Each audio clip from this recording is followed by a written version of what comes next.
Hello fight fans, welcome back to my channel, the MMA Girl channel. This video is an extract from my latest podcast episode, the MMA Girl Podcast, episode 26.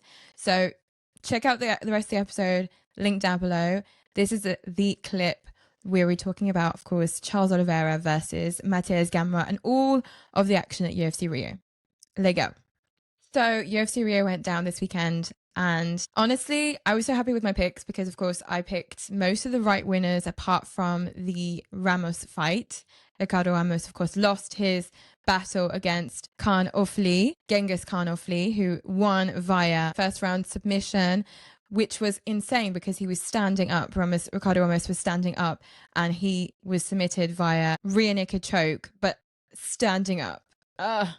When he was stood up and he was getting choked out, I was like, don't get choked out. He looked like he was going to be able to defend himself and get Khan Ofli off his back and stop the submission attempts. But unfortunately, that didn't work out for him at all. So he got the submission in and, of course, Khan Ofli got the win. So very happy for Khan Ofli, who was on a losing streak. So this must be a very joyful occasion for him to have won at UFC RIO in the first round, no less, of course.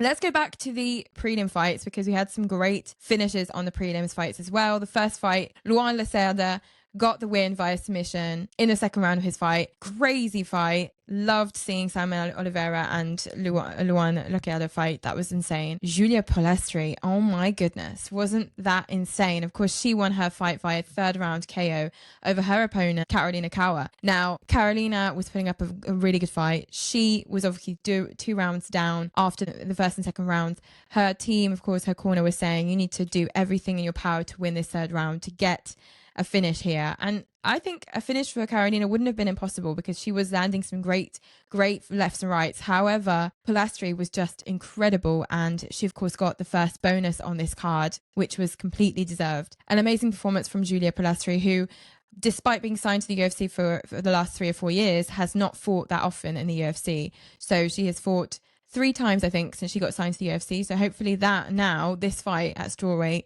where she got the bonus in the second fight of the prelim card at UFC RIO, will get her more fights in the States and more fights in general on other cards. Hopefully, maybe we'll see her start of next year because she'll be a great addition to a women's strawweight fight for sure. And a great title contender one day, I think. Beatrix Mesquita as well got a huge submission win over her opponent, Irana Alexieva. Now, Irana Alexieva was looking good. She was coming into this fight as the underdog, however. Beatrix Mesquita, of course, being a BJJ champion, coming from the UFC's BJJ roster, she had certain parts of her game that weren't 100%. Of course, her striking is not yet what it should be for MMA, but she is getting better and better. She's improving a lot, and she seems quite confident standing up, even though her strengths lie on the ground, of course.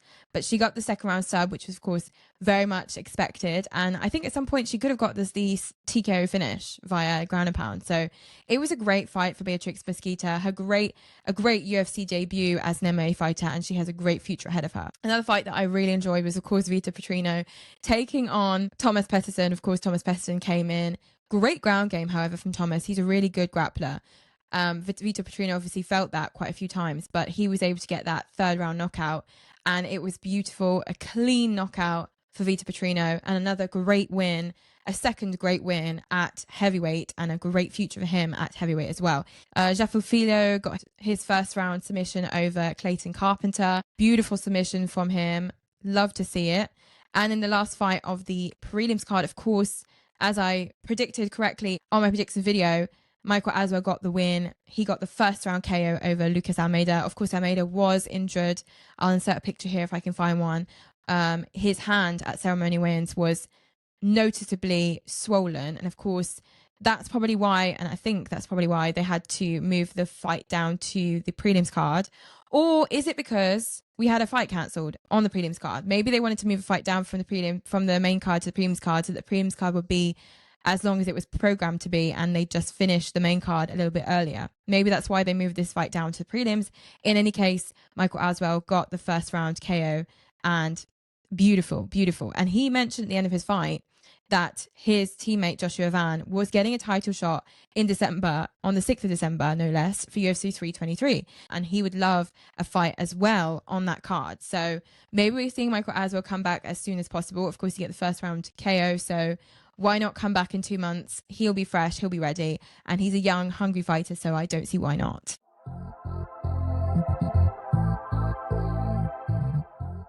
Now, as for the rest of the main cards, we've gone over Ricardo Ramos. As for the rest of the main cards, of course, I predicted that Mario Pinto would get the first or second round KO. He did indeed get the second round KO over Diniz. Now, Diniz seemed very powerful. Diniz was great on the ground. He gave a lot of problems to Mario Pinto. Mario Pinto did not get an easy ride getting that win over Diniz, but a great win for Mario Pinto. And what I did love at the end was that he was trolling Michael Bisping. I was just so confused.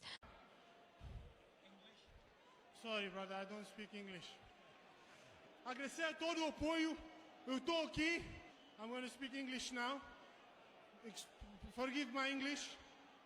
So basically, I want to give a big shout out to my people in London and England. Thank you for all the support. Big shout out to my striking coach, Rowan Katsu, who's helping me late at night, putting in that graveyard shift. That's 3 finishes now, including Dana White's Contender Series. I'm not in this league now to take part. I'm here to shut this down and put my name on the map. So you better recognize Big Bang Boss, Shama.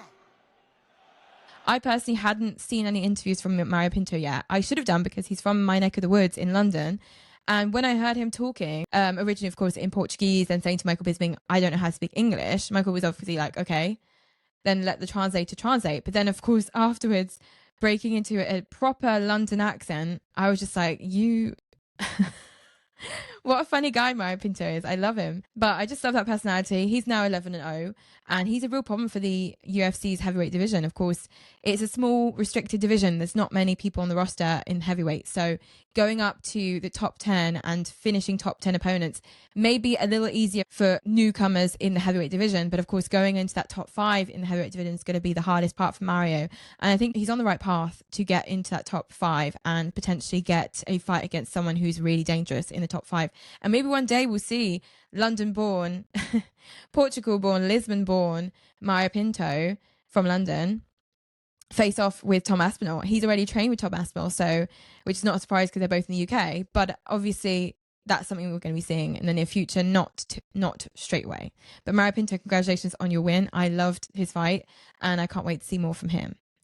We, of course, had Vicente Luque versus Joel Alvarez. And I have a question for you guys about this fight because, of course, in the first and second rounds, Vicente Luque was, of course, getting beaten down by Joel Alvarez. Of course, he was looking really bad, Vicente. And, of course, after the second round, during the second round pause, he expressed to his coaches that he wanted to give up. And his coaches asked him at several occasions if he wanted to give up. Now, he did look like he wanted to give up. I won't lie to you guys. I don't know what you guys thought of this fight, but I just found it a little bit weird afterwards because Joel Alvarez, he almost finished Vicente Luque in the first and second rounds. That's exactly what happened. He almost finished him. Going into the third round, I felt like Joel Alvarez stepped off the gas and just wanted to get through that round to win the fight, of course, to not humiliate Vicente Luque in his home country, Brazil. That's my own opinion. I don't know if it's true, but I just feel like the way that went down, I was very uncomfortable because I saw a Joel Alvarez who was ready to attack his opponent in the first and second rounds. And when seeing his opponent was almost going to throw in the towel, he then said to himself, nah, I'm going to step my foot off the gas and just get through this last 5 minutes, get the win via UD and be done with it. He could have got the finish in that fight. That is for sure. And I don't understand why he didn't want that finish. So it's weird. I don't know what you guys think of it. Let me know what you thought of the Vicente Luque versus Joel Alvarez fight. Of course, Joel Alvarez got a really nice win over Vicente Luque. Welcomed him to the welterweight division because, of course, Joel Alvarez is moving up from lightweight to welterweight. But I just found this fight a little odd in the third round. Let me know what you think. Of course, we had Davidson Figueiredo versus Montel Jackson. Watching the fight, saw Figueiredo win that fight. For me, Figgy did win that fight. It was a split decision, of course. But a lot of people are saying Montel Jackson got robbed. I personally don't think he did. I think that Figgy did enough to get that win due to his constant pressure, the 2 takedowns he was able to achieve. Figueiredo was constantly on his back trying to get a takedown. Got 2 out of the 5 takedowns he attempted. For me, that's all it took to get that win, the control time and the ground time. So I think he got that win. Davison Figueiredo got that win. Clean, split decision. One of the judges, of course, gave the fight to Montel Jackson, but the other two did not. So for me, at the end of the day, that is the result that is given, and that's the result we have to keep up with. So sorry to those who think that Montel Jackson won that fight, but I don't think he did. And then, of course, we had our main event between Mateusz Gamrot coming in to replace Rafael Fiziev against the beloved Charles the Predator Oliveira. But he's always been and always will be Charles Do Bronx Oliveira. So for me, that will be the case as well. As soon as the bell rung in the first round, either way, I thought there was going to be a finish. If it came from Gamrot, I would have been surprised. If it came from Charles, I would have been even less surprised. This fight was full pressure, full gear ahead. Before the fight, of course, Mateusz Gamrot was very motivated and sure of himself, and a lot of people thought that he'd win. I personally chose Charles because I didn't see him losing in his home country. I didn't see how that could have been possible in front of his people. He had so much weighing on this fight that I just didn't see how it's possible for Charles to lose. Even though a man can lose with everything on his side and with all that pressure, of course he can lose. But as soon as that bell rung, you could tell someone was going to finish someone, and this time around it was Charles Oliveira. A very beautiful way to win. Didn't see Gamrot tapping, but he did. Gamrot did everything he could in his power to stop Charles Oliveira from submitting him, but of course, when you have someone on top of you like Charles Oliveira, you have very little chance to not get submitted. It's very difficult, and he's going to work on you for the whole of the round if it needs to be to get that submission in, and unfortunately for you, that was the case. So second round submission for Charles Oliveira, calling out at the end of his fight, of course, none other than Max Holloway, something that he obviously wanted to do since he was, talking about wanting to get back at Max Holloway for his loss to Max Holloway back in the day. And of course, this is unfinished business that now ties in the BMF belt. And Max Holloway immediately responded, of course, saying, I'm down. He's, of course, got unfinished business with Charles Oliveira. And this will be great because he says that he's willing to fight, but he wants to fight earlier than the White House card because Max is ready now. So he wants to fight early next year, maybe February, March, probably March time. And we need a pay-per-view for March. We need a big numbered card for March. So why not Max Oliveira, Charles Oliveira versus Max Holloway 2 for the BMF title in whatever country, in whatever town, whatever city you want, because that fight is going to be insane. But if, however, we see the same Charles Oliveira that fought Mateusz Gamrot Saturday night against Max Holloway, then Max Holloway has no chance in hell to win that fight. He will get submitted straight away. But we'll see. Will Charles Oliveira want to go to the ground straight away with Max Holloway, or will they stay on the feet? I don't know. But I personally think that if Max Holloway is too dominant on the feet, then Charles will, of course, try and shoot for that takedown. And that will test, of course, Max Holloway's great takedown defense. And if he gets the takedown, then Max is cooked. I'm not going to lie. But we'll see. I don't want Max to lose in that way. But he, of course, is the BMF title holder. So he is, of course, a target, and he has a target on his back for many fighters who would like to hold that BMF belt. So Max Holloway, good luck to you, mate. I'm glad you said yes. And of course, Charles Oliveira is a great candidate for the BMF belt because he is a BMF. He is a BMF. And someone brought up the subject on Twitter. Are BMFs even BMFs? Or can someone be considered for a BMF title fight if they've already lost in their life? Because losing is part of being a BMF because it's coming back from the trenches. It's coming back from a loss that, like, for example, Max Holloway came back from a loss against Ilia Topuria to beat Dustin Poirier in the most amazing fashion via UD. Or just now, like Charles Oliveira, of course, coming after 3 months and 4 days after his fight against Ilia Topuria where he got knocked out cold. He then comes back in his home country and beats arguably someone who is unbeatable, at least unfinishable, in Mateusz Gamrot in the second round. So he's come back from the trenches, he's dug his way back, and he's shown that he is a real BMF. So he has all the ingredients for a BMF for me. So I can't wait for this fight to happen. Of course, we have many amazing fights coming up beforehand. But that is, of course, a fight that is done deal because both fighters want it, and Dana just has to sign the dotted line and get them to sign as well. And I cannot wait. So what did you guys think of UFC Rio in general? Were you guys happy with the fights? So let me know what you guys thought of it. Anyways, you'll be getting another video from me end of the week regarding UFC Vancouver. Of course, headlining that card, we have Reina Derida RDR facing off Brendan Allen. It wasn't intentionally Brendan Allen to begin with. Of course, he's replacing Fluffy Hernandez, who, of course, unfortunately got injured before this fight could happen. So we're getting Brendan Allen versus RDR.